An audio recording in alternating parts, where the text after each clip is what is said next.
2017 dul madit me UN ukati ki nera mba kitika wachi nene nera me Rweyo Ler le wono lwoni yoga day. Pat, what do you know about yoga? Yoga me acel an acherne National Theatre kaneno keto dano gi rwene kwere inono ngare mono kuleo mabe ketika diyunge nyo kuleo kene ento dien mafonyo I yoga ne Wante akawati dongere abe kiloni yoga yoga yoga mero dong lepte suko article Rweyo is a yoga instructor and is a certified yoga instructor nye Jojo Kurut. Now Kurut anyway a chao ngeyo gene kere kitim kwede gene la rema chen ni atite gitu be National Theatre inono go pero mo keka ke cherro wa chilame chichara lega ero ke ola cher nono dante ka twenye ma pe wachi gitwenye chika moti yema ke od ke lingo ke wachi hold your breath apenye wa jalin to atimu ke chel apaji atongo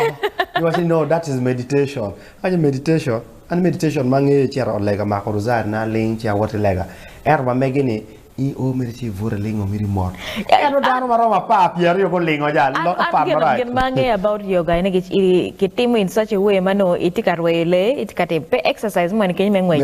jogi ma tek go fu kera par wa ke ne re miri mo kaka chiki chako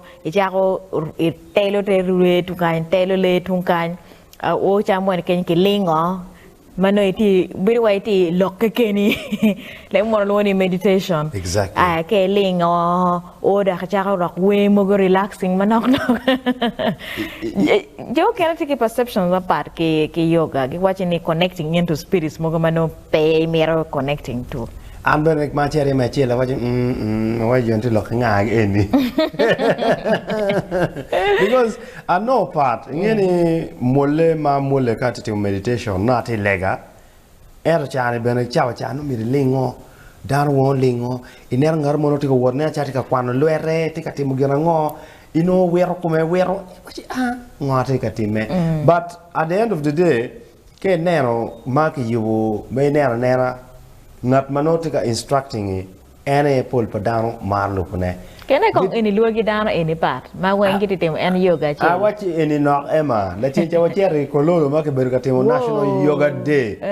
jalo pong mo ma wa ka beru pe aberu katam awaji kono watika there's some benefits to it. Pian part core is very fast. Kacha kane icho ku dokuman kacha lo in any pat itu kan pat ti kan show ko ne director itien ko ne chair editing doc ko ne homework kilo teno wow life is just so fast paced. So chao kane mer kong you need to slow down ling mod ke winye kong ke keni I lemon lo ni self reflection irama timene and through yoga in mano ke ling ko be chao kana dan juma kana pe ling no cha wen wi tika ti cha wen tika lok cha wen no something is going on so pier technique ling okay team reflection team meditation now